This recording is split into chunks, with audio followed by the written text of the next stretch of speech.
Kansas going to Oklahoma. Oklahoma, a 9-point favorite. I feel like this hinges Look at on Bill's face. Kansas's quarterback health. Does Pete Thamel have any information on that? We'll go Pete, Bill, Rece. I do have some information on that. Kansas quarterback Jalen Daniels is doubtful for the game on Saturday. I don't expect him to play. There was a report that emerged on Tuesday night that said he was out for the year. That was pushed back on by Jalen Daniels himself on Twitter with a vicious little subtweet. He said it was news to him. So parsing all these all the different information here, I really feel like Jalen Daniels is hurt of some significance. It's been the year of the shoulder injury, right? I feel like we've had shoulder sprains, AC joints. It's been a little bit of an unfortunate theme this year for some of the more talented signal callers in college football. It sounds like Jalen Daniels is going to be out for a while, but maybe not for the season. So now, what is a while? Is that 2 weeks? Is that 3 weeks? I don't know. But like this is not something that he is going to bounce immediately back from. Maybe as some had hoped. So that said, I'm going to start here. Like, there is no way I am picking Oklahoma as a favorite ever. Just the way that defense is played. It has been a disorganized, disheveled mess. They're not playing with any distinct or discernible spirit. I mean, Kansas almost won this game last year with a much different roster, culture, etc. I think the one thing we have seen from Jason Bean is that he's played a lot of football. He certainly, that throw he threw the back of the end zone to in sort of the back and forth. I mean, he's made some monster plays. Like, I have full confidence in him gaining yards and moving the ball, using Andy Kotelnicki's scheme, which has been one of the best in the sport this year. And there's enough dynamism for Kansas at the receiver position and at the backs, even with Hinshaw's injury, to keep moving the ball. So I think Kansas slows, and I'm not naive to think that Jalen Daniels isn't going to be a loss.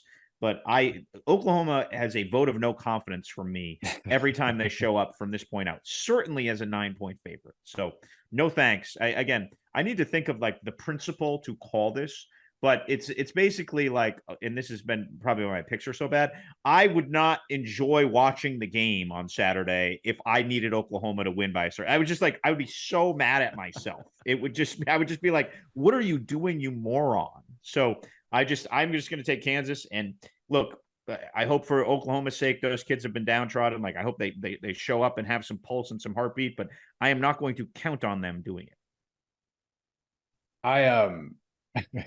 I kind of shocked myself in my Monday column because I knew OU had underachieved, like 3 straight games have underachieved dramatically. And I knew to kind of look it up, like how bad is this historically? And it's basically against that closing line, they've underachieved by 98 points in the last 3 games. It was a decent amount against Kansas State, and then it was a ton against TCU and a ton against Texas as well. 98 points in the last 30 years. Only 4 teams, once ranked teams that had some sort of expectation, had underachieved by more.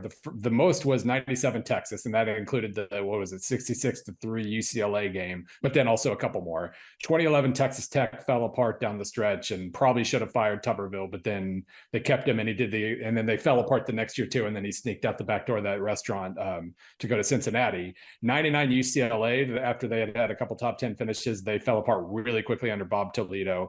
And 2005 Colorado late in the year with Gary Barnett.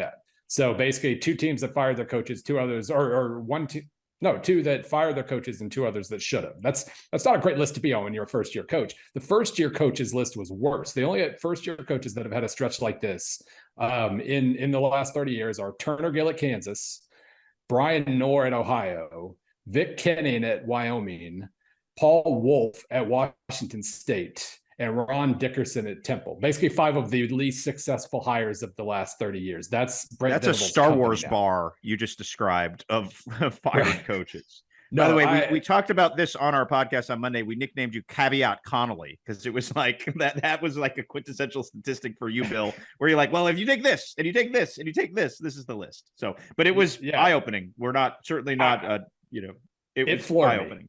It floored me. Yes. I knew to look into it. I did not know that those were the names. How do you we do were that, gonna Bill? with. I know this isn't why people are like, how do you put together a list like that? Well, we have for gambling stuff. We actually our chalk team has like just a giant spreadsheet of going back to 1978, and I end up calling on that quite a bit because it's just really cool, and you can come up with tidbits. I love the tidbits, but. All this said, like I know why they're still favored by 9, because Vegas, just like SP Plus, Vegas has no idea how to handle a team that has collapsed this quickly. But I think one of the other teams that was up there was like 27 Ball State, where they basically just they hit their head on every single step on the way down. Like they didn't stop collapsing for a while after that 3-game span. So I cannot pick Oklahoma until I know they're done collapsing. And so What are your even with numbers the say, backup Bill? quarterback on the road, right at 9, just like really? just like the spread, like 9.4. Yeah. So yeah, it's impossible to actually figure this game out. But I'm not picking Oklahoma again. I'm not doing what I did last week until I know they're done. This The looks queasiness like principle that yeah. Basically, This looks like one of those things where they're begging you. They're begging you to take Kansas, which often leads me to the great Lee Corso. Somebody knows something, and I'm going with the somebodies, but I ain't going with the somebodies here. I mean, Oklahoma's going to look a lot better if Dylan Gabriel is ready to go, and they'll put up some points. I'm well documented. I'm a big fan of his. I think he's a really, really good player. And certainly they don't have a backup option that they trust, which, I have my own thoughts about the way they handled that, to be honest with you. I thought it was pretty bad.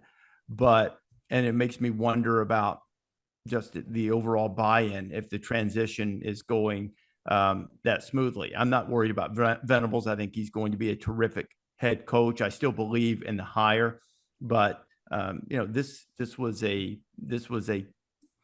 roster that was challenged in many areas to begin with, and they probably fooled us out of the gate a little bit, but they have been so bad,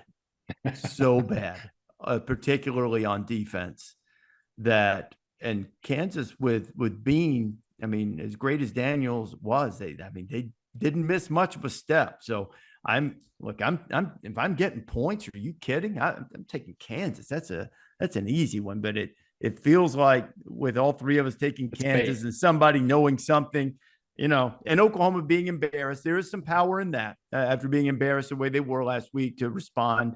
But I'm still taking Kansas, man. No way around it. Yeah, somebody can enjoy watching the game knowing what they know. I'm not going to have that pit in my stomach. Yeah, right. Fine. Thanks for watching ESPN on YouTube. For live streaming sports and premium content, subscribe to ESPN Plus.